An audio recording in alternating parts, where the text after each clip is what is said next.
Hello friends, नमस्कार friends. आज से जो सीरीज शुरू हो रही है उसमें हम एनसीईआरटी पॉलिटी पढ़ेंगे। हिस्ट्री तो हमारा चल रहा है, पॉलिटी भी साथ साथ करेंगे क्योंकि एग्ज़ाम के लिए सब कुछ इम्पोर्टेंट है। अकेली हिस्ट्री एग्ज़ाम के लिए नहीं होगी। ओके,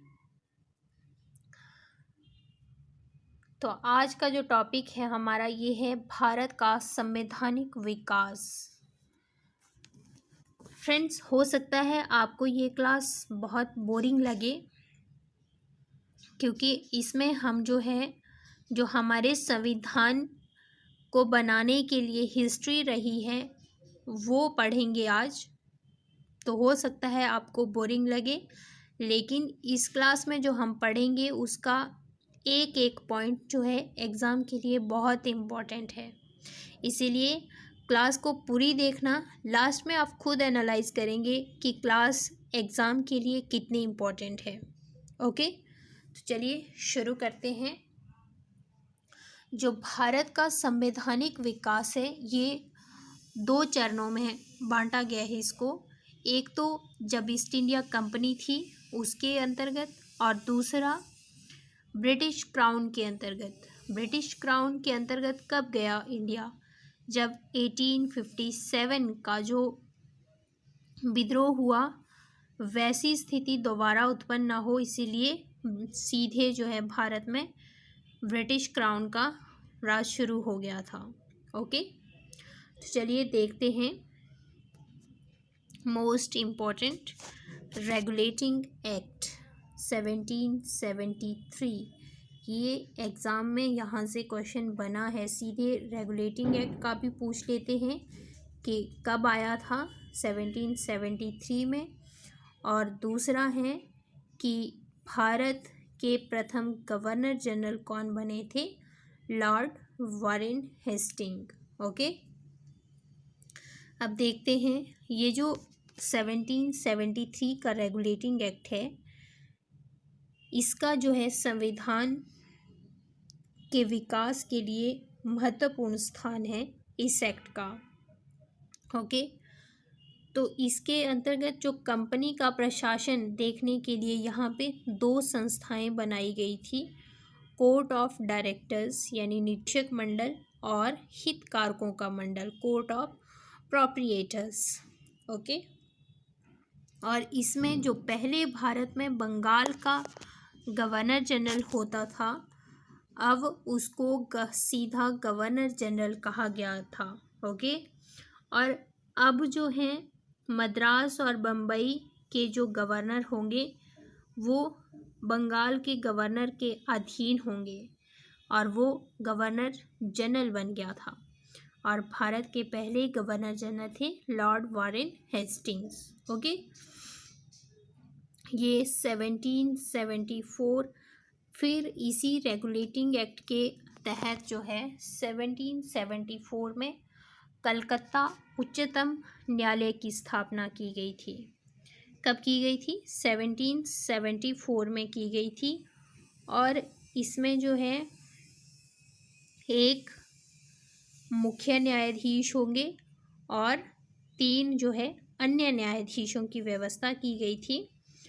और जो इसके प्रथम मुख्य न्यायाधीश बने थे वो हमारे बने थे सर एलिजा इम्पे।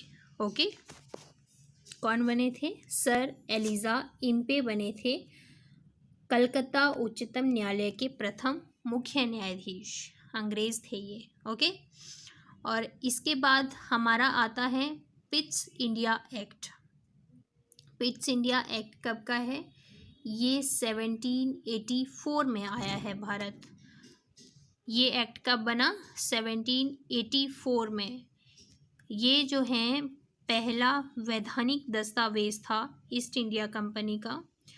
और इस एक्ट के माध्यम से क्या प्रावधान किए गए कि जो यहाँ पे व्यापारिक और प्रशासनिक शक्तियाँ थी उनको अलग अलग किया गया, और व्यापारिक शक्तियाँ एज इट इज़ रहने दिया, और जो प्रशासनिक शक्तियाँ थी उनको उनके जो राजनीतिक क्रियाकलाप थे उसको देखने के लिए, उसका नियंत्रण करने के लिए, उसका इंस्पेक्शन करने के लिए जो है यहाँ पे एक नियंत्रक मंडल की स्थापना की गई जो कि 6 सदस्य थी। ओके, उसके बाद ये था हमारा रेगुलेटिंग एक्ट और पिट्स इंडिया एक्ट। इसके बाद जो इम्पोर्टेंट एक्ट है हमारे लिए वो है 1833 का चार्टर एक्ट। ओके, जो 1833 का चार्टर एक्ट था, इसमें अब जो बंगाल का गवर्नर जनरल था वो अब भारत का गवर्नर जनरल बना दिया गया था। अब उसको क्या उपाधि दी गई? भारत का गवर्नर जनरल। और पहले भारत के जो गवर्नर जनरल बने हैं वो थे लॉर्ड विलियम वेंटिक। ओके, इम्पॉर्टेंट है। और ये जो 1833 का चार्टर अधिनियम है, इसके अंतर्गत 1834 में एक विधि आयोग का गठन किया गया और उसके अध्यक्ष थे लॉर्ड मैकेले। ओके, और इसमें 4 सदस्य थे। और इसके अंतर्गत जो इस आयोग का गठन किया गया, इससे जो है जो भारत में दास प्रथा थी उसका उन्मूलन किया गया और 1843 ईस्वी तक जो है भारत में दास प्रथा को समाप्त कर दिया गया था इस एक्ट के अंतर्गत। ओके, नेक्स्ट जो 1853 का एक्ट है ये हमारे लिए इतना इम्पोर्टेंट नहीं है, तो हम अगला देखेंगे ब्रिटिश शासन अधिनियम। ये तो था हमारा जो ईस्ट इंडिया कंपनी के अंतर्गत हमारा जो मेन था। पहले तो एक्ट तो इसमें बहुत सारे आए हैं, जैसे कि regulating act 1773, Pitt's India act 1784, फिर चार्टर एक्ट 1793 में आया, फिर 1813 में आया चार्टर एक्ट, फिर 1833 और 1853। लेकिन जो हमारे लिए एग्ज़ाम पॉइंट ऑफ व्यू से इम्पॉर्टेंट थे वो हमने यहाँ पे किए। ओके, अब जो भारत का संवैधानिक विकास था ये ब्रिटिश क्राउन के अधीन आ गया। जो हमारा 1858 का ब्रिटिश शासन अधिनियम है ये ब्रिटिश क्राउन के अधीन आ गया। ओके, ब्रिटिश क्राउन के अंतर्गत। इससे क्या, जो महारानी विक्टोरिया थी भारत का शासन सीधे उसके अधीन चला गया था। ओके, और जो गवर्नर जनरल का पद नाम था वो अब भारत का वाइसराय हो गया। पहले भारत के गवर्नर जनरल थे, अब भारत के वाइसराय कर दिया गया। और जो पहले भारत के वाइसराय बने वो लॉर्ड कैनिंग प्रथम बने। इम्पोर्टेंट है, ये तीनों पहले बंगाल का गवर्नर जनरल हुआ, फिर वो गवर्नर जनरल से भारत का गवर्नर जनरल हुआ, अब भारत के गवर्नर जनरल से वाइसराय हुआ। ये तीनों आपको लिख लेने हैं, याद रखने हैं, एग्ज़ाम में कुछ भी पूछ सकते हैं। ओके, और ये जो 1858 का जो अधिनियम था इसमें द्वैध शासन प्रणाली का अंत हो गया। द्वैध शासन प्रणाली कौन सी थी? एक जो बोर्ड ऑफ कंट्रोल, नियंत्रण बोर्ड और नियंत्रण कोर्ट चल रहा था, कोर्ट ऑफ डायरेक्टर और बोर्ड ऑफ कंट्रोल वाला, उसको समाप्त कर दिया इसमें। ओके, और इसमें इस जो 1858 का ब्रिटिश शासन अधिनियम था इसमें एक नए पद का सृजन हुआ। वो नया पद क्या था? भारत के राज्य सचिव, secretary of state of India, ये पद बनाया गया भारत के राज्य सचिव। ओके, इसमें क्या था कि जो भारत सचिव था इसकी सहायता से एक भारत परिषद बनाई जानी थी और जिसमें 15 सदस्य होने थे। ओके। और उनके जो परिषद थी उसका मुख्य कार्य क्या था? भारत सचिव को भारत के शासन के लिए कार्य में परामर्श और सहायता देना। जो 15 सदस्यीय भारत परिषद थी वो भारत सचिव को भारत के शासन के कार्य के लिए परामर्श देना और सहायता देना था, ये उसका काम था। ओके।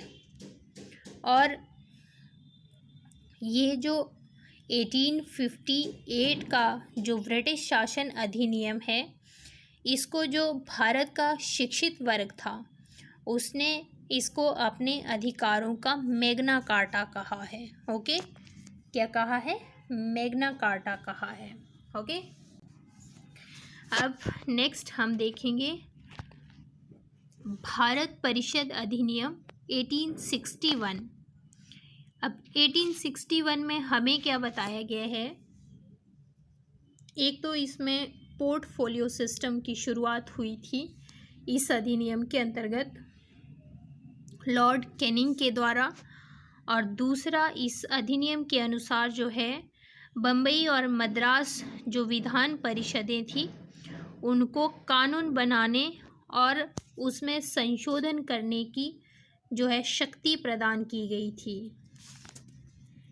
हम बात कर रहे हैं भारत परिषद अधिनियम 1861 के अंतर्गत जो है बम्बई और मद्रास की विधान परिषदें थी उनको अधिकार दिया गया था कानून बनाने और उसमें संशोधन करने की शक्ति प्रदान की गई थी। ओके। और इसमें जो है इस अधिनियम के द्वारा उत्तरी पश्चिमी सीमांत क्षेत्र और पंजाब और बंगाल में जो है नई विधान परिषदों की स्थापना की गई। कहाँ कहाँ पे?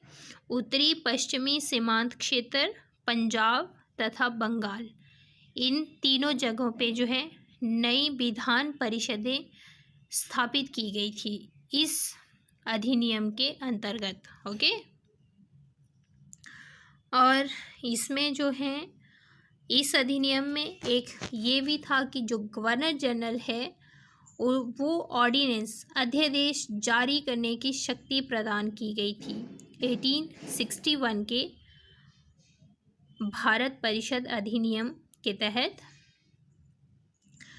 और जो ये आपातकाल था ये अधिकतम 6 माह तक प्रभावी रह सकता था। ओके। जैसे कि अभी होता है। ओके। नेक्स्ट है हमारा भारत परिषद अधिनियम 1909। इसको मार्ले नेक्स्ट है हमारा भारत परिषद अधिनियम 1909। इसे मार्ले मिंटो सुधार भी कहते हैं। ओके। इसमें क्या है लिख लेना आप। एक तो इसमें जो है भारत परिषद अधिनियम 1892 वाला आया था उसमें सुधार करना था, और दूसरा जो भारत में उग्रवाद क्रांतिकारी घटना बढ़ रही थी उसको कंट्रोल करना था, और जो मुस्लिम अल्पसंख्यक थे उनको खुश करना था। ओके। और इसका जो इम्पोर्टेंट है आप लिख लेना। जो भारत परिषद अधिनियम 1909 का इम्पोर्टेंट पॉइंट है, इसमें जो है पहली बार इसमें ये प्रावधान किया गया था कि किसी भारतीय को वायसराय या फिर गवर्नर की कार्यपालिक परिषद में जो है अपॉइंटमेंट दी जाएगी। और पहले भारतीय बने थे सत्येंद्र प्रसाद सिन्हा। लिख लेंगे आप। सत्येंद्र प्रसाद सिन्हा पहले भारतीय बने थे जो वायसराय की कार्यपालिका परिषद में सदस्य बने थे, भारतीय सदस्य, और इनको विधि सदस्य बनाया गया था। ओके। और इसी में ये प्रावधान किया गया था 1909 के मार्ले मिंटो सुधार में एक पृथक निर्वाचन के आधार पर जो है सांप्रदायिक प्रतिनिधित्व का प्रावधान किया गया था मुसलमानों के लिए। और इसमें सांप्रदायिक प्रतिनिधित्व मतलब अर्थात कि इसमें जो है इसके अंतर्गत जो मुस्लिम सदस्य है वो मुस्लिम मतदाता ही उसको वोट करेंगे। ओके। और जो ये लॉर्ड मिंटो है इनको सांप्रदायिक निर्वाचन का जनक कहा जाता है। लिख लेंगे आप, लॉर्ड मिंटो को है सांप्रदायिक निर्वाचन का जनक कहा जाता है। ओके। फिर हम देखेंगे 1919 का जो भारत शासन अधिनियम है 1919 का, इसको मॉन्टेग्यू चेम्सफोर्ड सुधार भी कहते हैं। ओके। इसमें जो है द्वैध शासन की स्थापना की गई थी। इस मॉन्टेग्यू चेम्सफोर्ड सुधार में द्वैध शासन की स्थापना की गई थी। केंद्रीय और प्रांतीय विषयों को पृथक किया गया था। ओके। और जो प्रांतीय विषय हैं वो आगे फिर दो भागों में बांटे गए थे, आरक्षित विषय और हस्तांतरित विषय। और इसके अंतर्गत 1919 वाले जो भारत शासन अधिनियम है इसके अंतर्गत जो है लोक सेवा आयोग का गठन किया गया था। और उसके परिणाम स्वरूप फिर 1926 में सिविल सेवकों की भर्ती के लिए एक केंद्रीय लोक सेवा आयोग का गठन किया गया था। ओके। और इस दौरान जो है साइमन कमीशन भी भारत आया था। साइमन कमीशन लिख लेंगे आप, साइमन कमीशन। ये कब बनाया गया था? नवंबर 1927 में साइमन कमीशन बना है और भारत 3 फरवरी 1928 को ये आया था। ओके। साइमन कमीशन क्यों आया था भारत? ये भारत जो है जो भारत शासन अधिनियम 1919 है इसके क्रियान्वयन की जांच के लिए आया था साइमन कमीशन। 1927 में ये बना था और 1928 में ये भारत आया है। ओके। और इसके ये 1919 के जो उसके भारत शासन अधिनियम था उसके क्रियान्वयन की जांच के लिए आया था, इंस्पेक्शन के लिए। तो इसकी जो सिफारिशें थी वो क्या थी? इन्होंने एक तो प्रांतों में द्वैध शासन समाप्त कर वहाँ पे स्वायत्तता प्रदान करना, ये इनकी एक सिफारिश थी। और दूसरा सशक्त संघ की स्थापना करना। और तीसरा था राज्यों में सरकारों का विस्तार किया जाना चाहिए, राज्यों में सरकारों का विस्तार करना। और चौथी जो इनकी सिफारिश थी सांप्रदायिक निर्वाचन व्यवस्था को जारी रखा जाए। ओके।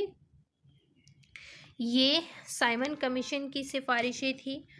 उसके बाद जो आता है हमारा भारत शासन अधिनियम 1935,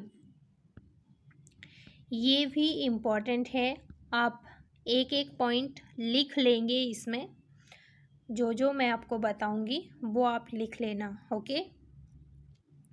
ये जो भारत शासन अधिनियम 1935 है ये भारत में जो है सरकार का गठन करने के लिए एक मील का पत्थर साबित हुआ है। ये बहुत लंबा दस्तावेज था। इसमें 321 धाराएं थी और 10 अनुसूचियां थी। ओके। और इसमें जो प्रावधान किए गए थे वो ये थे कि जो सांप्रदायिक प्रतिनिधित्व है उसका विस्तार किया जाए। उसका विस्तार कैसे किया? इसमें जो है पहली बार जो भारत शासन अधिनियम 1935 था इसमें पहली बार जो है दलित वर्ग और महिलाएं, मजदूर वर्ग, इनको निर्वाचन की व्यवस्था की गई थी। ओके। और इसमें लोक सेवा आयोगों की स्थापना की गई थी अलग अलग स्तर पर, जैसे केंद्र में संघ लोक सेवा आयोग, राज्य में राज्य से लोक सेवा आयोग, अगर दो या दो से अधिक राज्यों का इकट्ठे हैं तो संयुक्त सेवा आयोग। ओके। और क्या था इसमें, एक संघीय न्यायालय का प्रावधान किया गया था इसमें, जो 1937 ईस्वी में संघीय न्यायालय की स्थापना हुई। और इसके प्रथम जो मुख्य न्यायाधीश थे सर मॉरिस गवेयर। कौन थे? Sir Maurice Gwyer. ओके। ये था 1935 का। और भी इसमें इम्पोर्टेंट है, रिजर्व बैंक की स्थापना की गई और 11 राज्यों में से 6 राज्यों में द्विसदनीय व्यवस्था प्रारंभ की गई थी। और ये 6 राज्य कौन कौन से थे लिख लेंगे आप, बंगाल, बम्बई, मद्रास, बिहार, संयुक्त प्रांत और असम। ये एक एक पॉइंट बहुत इम्पोर्टेंट है, आप लिख लेंगे। अगर नहीं लिखा होगा तो वीडियो पॉज करके आप नोट कर लेना। ओके। नेक्स्ट है हमारा Cripps mission. Cripps mission Bharat कब आया था? 22 मार्च 1942 में क्रिप्स मिशन आया था। ओके।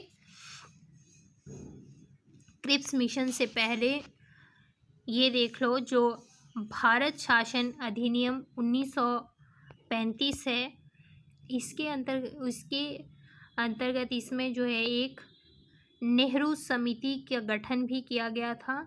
और 1937 में यहाँ पे जो प्रांतीय सरकारें हैं वो भी बन गई थी। ओके। 11 प्रांतों में सरकारें बन गई थी चुनाव के आधार पर। 11 प्रांतों में चुनाव किए गए थे और प्रांतीय सरकारें बन गई थी। ओके। अब देखेंगे हम क्रिप्स मिशन। भारत कब आया था क्रिप्स मिशन? 22 मार्च 1942 में। और इसके जो अध्यक्ष थे सर स्टैफोर्ड क्रिप्स। आप लिख लेंगे, क्रिप्स मिशन के अध्यक्ष सर स्टैफोर्ड क्रिप्स थे। ओके। ये जो है क्रिप्स मिशन आया था, इसको जो है महात्मा गांधी ने पोस्ट डेटेड चेक का नाम दिया गया है। क्या नाम दिया है? Post dated cheque. एक दिवालिया बैंक द्वारा भविष्य की तिथि में भुनाने वाला चेक। ये महात्मा गांधी ने क्रिप्स मिशन के बारे में कहा था। लिख लेंगे आप, इम्पोर्टेंट है ये। और जो ये क्रिप्स मिशन था, इसको कांग्रेस और बाकी मुस्लिम लीग दोनों ने जो है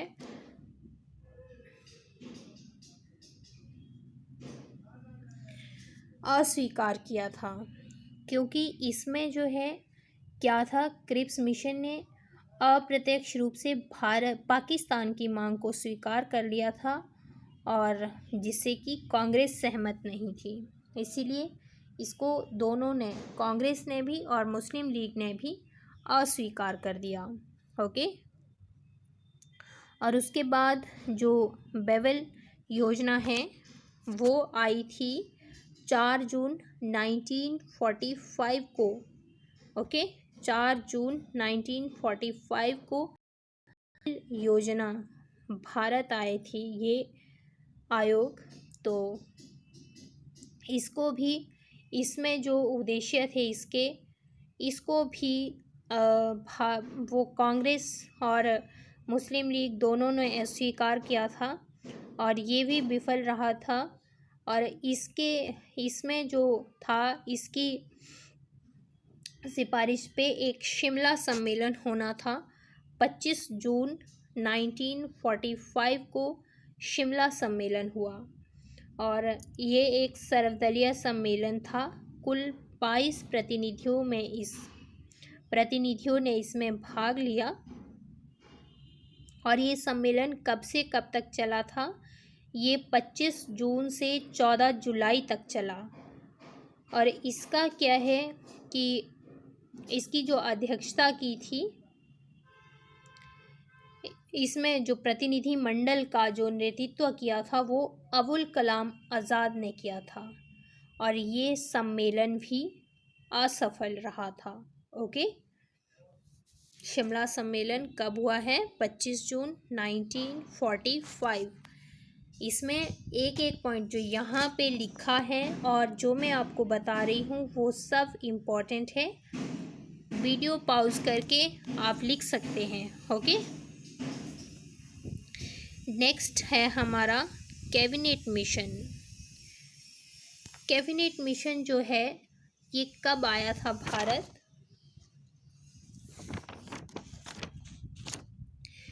कैबिनेट मिशन भारत 22 जनवरी 1946 को आया था। और कैबिनेट मिशन में कितने सदस्य थे? 3 सदस्य थे। कौन कौन थे? सर स्टैफोर्ड क्रिप्स, एवी अलेक्जेंडर और पैथिक लॉरेंस। जो पैथिक लॉरेंस थे ये अध्यक्ष थे। ओके, और मिशन ने जो है 16 मई 1946 को योजना प्रस्तुत की थी। और जो इसमें जो प्रावधान किए गए थे उसको मुस्लिम लीग और कांग्रेस दोनों ने स्वीकार किया था। और इसमें एक ये प्रावधान किया था कि जो संविधान सभा के चुनाव होंगे उसमें महिलाओं की संख्या जो है 15 होगी, एससी की संख्या 26 होगी और अनुसूचित जनजाति के सदस्यों की संख्या 33 रहेगी। और इसमें जो है संघ की अपनी कार्यपालिका और विधान पालिका होगी, ये प्रावधान भी किया गया था।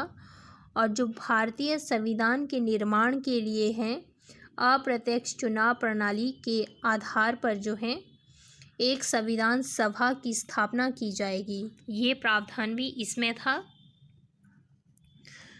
और इसमें एक ये प्रावधान था कि अंतरिम सरकार का गठन किया जाएगा, इम्पोर्टेंट है। और जो ये अंतरिम सरकार होगी उसमें 14 सदस्य होंगे और जिसमें 6 कांग्रेस के, 5 मुस्लिम लीग के, 1 भारतीय ईसाई और 1 सिख, 1 पारसी। इस तरह से प्रावधान किया गया था कैबिनेट मिशन में। ओके, और जो अंतरिम सरकार और ये जो कैबिनेट मिशन योजना है इसको महात्मा गांधी ने क्या कहा है? ये अब तक की ब्रिटिश सरकार द्वारा, महात्मा गांधी कैबिनेट मिशन के बारे में कहते हैं कि ये अब तक की ब्रिटिश सरकार द्वारा प्रस्तुत की जाने वाली सर्वश्रेष्ठ योजना थी। ओके, और ये जो अंतरिम सरकार का गठन हुआ 24 अगस्त 1946 को पंडित नेहरू के नेतृत्व में इसका गठन हुआ। और इसमें मुस्लिम लीग ने जो है पार्टिसिपेट नहीं किया, मुस्लिम लीग अंतरिम सरकार में शामिल नहीं हुई। और 2 सितंबर 1946 को जो है सरकार के सदस्यों ने शपथ ली। ओके, फिर उसके बाद जो है इसमें मुस्लिम सदस्य, जिन लोगों ने सदस्य ली वो उसमें मुस्लिम थे लेकिन वो मुस्लिम लीग के सदस्य नहीं थे। ओके, और जो मुस्लिम लीग है इसमें शामिल हुई वो 26 अक्टूबर 1946 में शामिल हुई।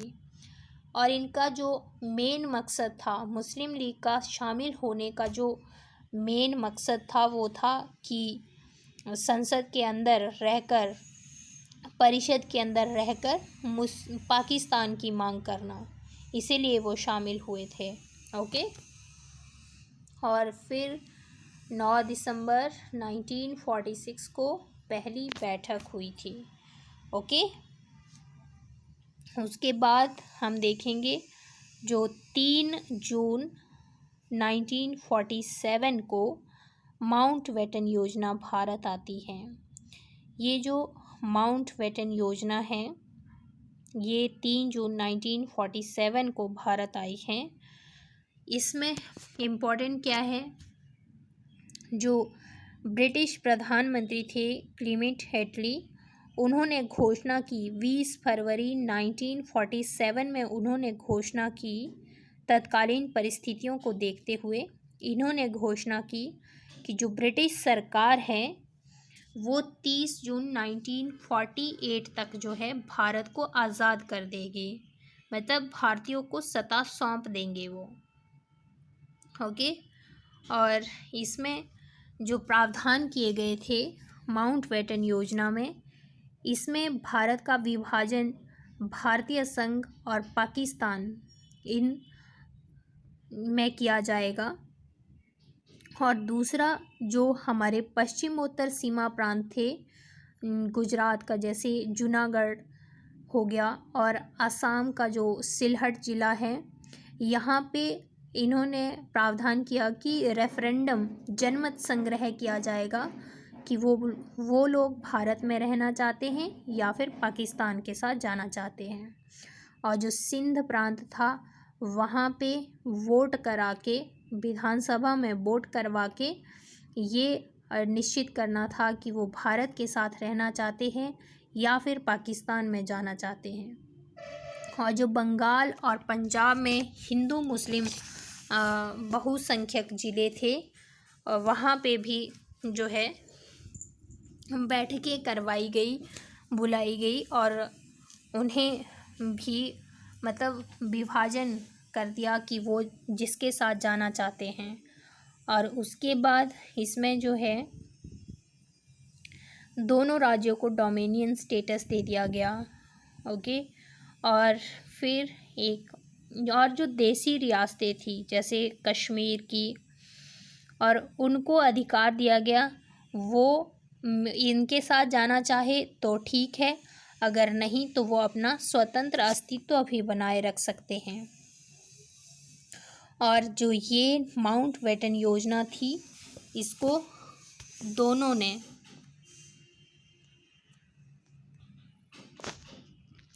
मुस्लिम लीग और इसको दोनों ने मुस्लिम लीग और कांग्रेस दोनों ने स्वीकार किया था।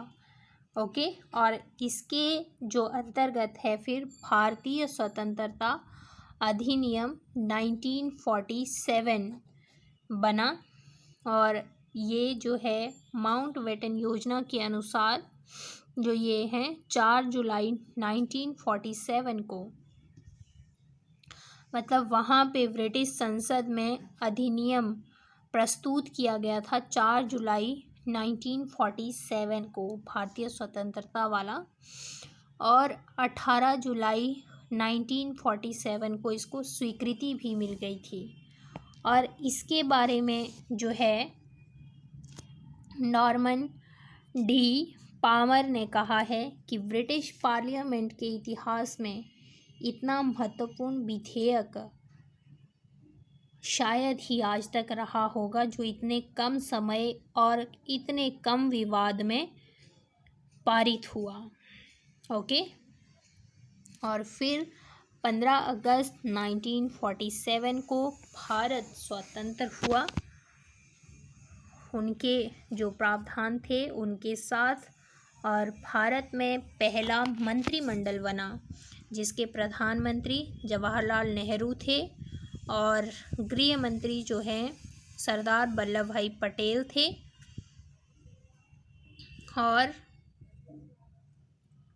शिक्षा मंत्री मौलाना अबुल कलाम आज़ाद बने, और विधि मंत्री डॉक्टर VR अम्बेडकर बने, और स्वास्थ्य मंत्री राजकुमारी अमृत कौर बनी।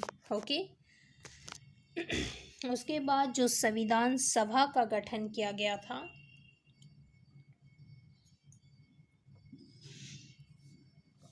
उसकी जो पहली बैठक थी, वेरी इम्पोर्टेंट है, पहली बैठक संविधान सभा की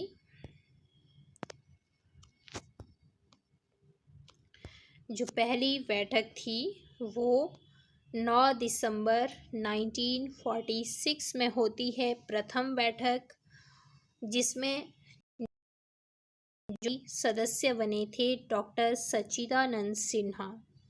और 11 दिसंबर 1946 में जो है डॉक्टर राजेंद्र प्रसाद संविधान सभा के अध्यक्ष बने और H.C. मुखर्जी जो है उपाध्यक्ष बने। ओके, उसके बाद जो सर V.N. राव है वो संविधान सभा के संवैधानिक सलाहकार बने। ओके, और इस बीच 13 दिसंबर 1946 को जो है एक उद्देश्य प्रस्ताव पंडित जवाहरलाल नेहरू द्वारा प्रस्तुत किया गया था। कब किया गया था? 13 दिसंबर 1946 को। और यही प्रस्ताव, उद्देश्य प्रस्ताव, आगे चलकर जो है प्रस्तावना बना है, हमारा प्रियम्बल बनी है। ओके, और इस प्रस्ताव को जो है 22 जनवरी 1947 में सर्वसहमति से स्वीकार किया गया था। सर्वसम्मति से स्वीकार किया गया है। ओके, कब किया गया था? 22 जनवरी 1947। और इसके बाद जो है संविधान सभा की समितियां बनी। 8 बड़ी समितियां थी और अन्य छोटी थी। जो 8 बड़ी समितियां थी उसमें जो सबसे इम्पोर्टेंट थी, जिसके बारे में हम पढ़ेंगे, वो है प्रारूप समिति। ये इम्पोर्टेंट थी। प्रारूप समिति के अध्यक्ष जो हैं वो डॉक्टर भीमराव अंबेडकर थे। और गठन कब किया गया था प्रारूप समिति का? 29 अगस्त 1947 में इसका गठन किया गया था। कब किया गया था? 29 अगस्त 1947 में। ओके, और इसमें जो सदस्य थे अध्यक्ष के साथ, इसमें कुल 7 सदस्य थे प्रारूप समिति में। ओके, एक बारी देख लो कौन कौन से थे। ये थे KM मुंशी, मोहम्मद सादुल्ला, VM मित्तर, अल्लादी कृष्णा स्वामी Iyer, N Gopal Swami Iyengar, DP Khetan. Okay, ये थे इसके अध्यक्ष, ये इसके सदस्य थे प्रारूप समिति के। और प्रारूप समिति के अध्यक्ष थे डॉक्टर भीमराव अंबेडकर। ओके,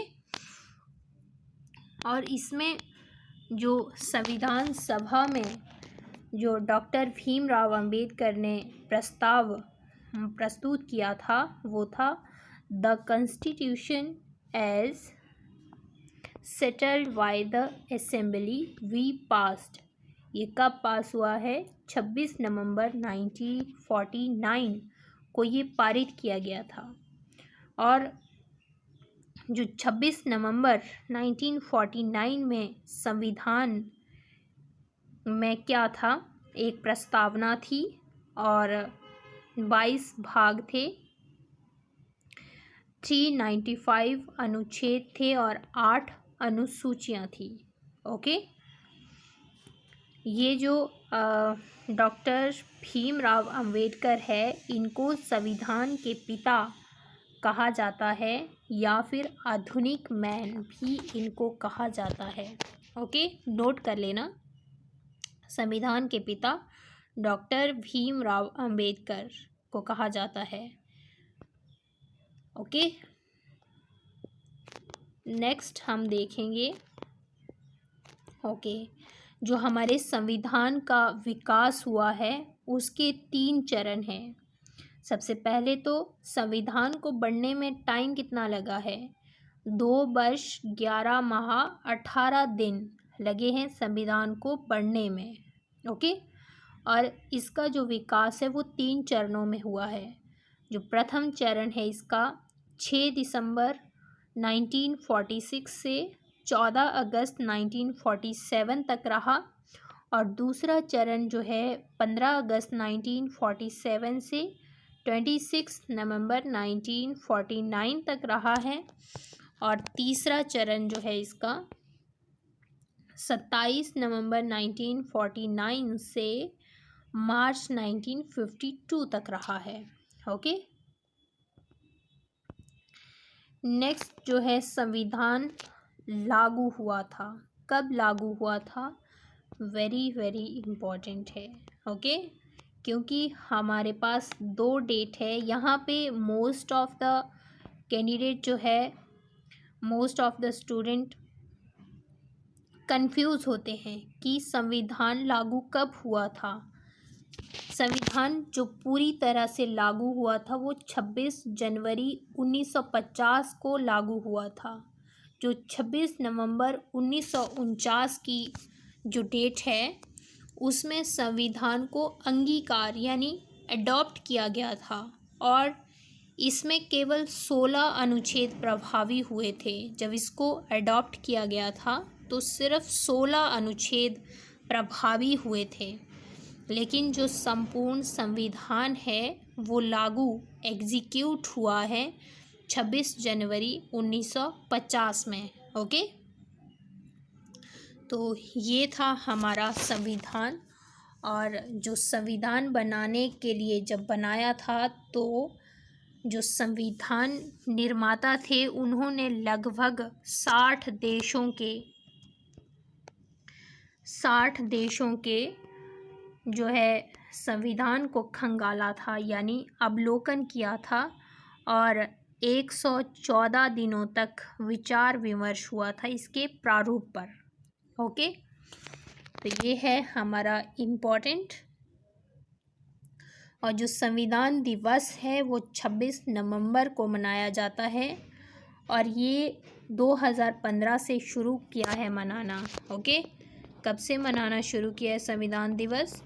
2015 से मनाना शुरू किया है 26 नवंबर को, जो कि डॉक्टर भीमराव अंबेडकर का 125वां जन्म दिवस था।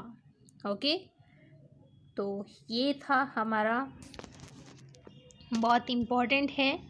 जिसने पूरी देखी होगी उसको वो एनालाइज कर चुका होगा कि कितनी इम्पोर्टेंट चीज़ें हैं इस क्लास में। तो ऐसे ही इम्पोर्टेंट टॉपिक के लिए मेरे साथ जुड़ जाइए और मेरे चैनल को सब्सक्राइब कीजिए। वीडियो को लाइक करना और ज़्यादा से ज़्यादा लोगों तक पहुंचाना, शेयर करना। Okay, thank you.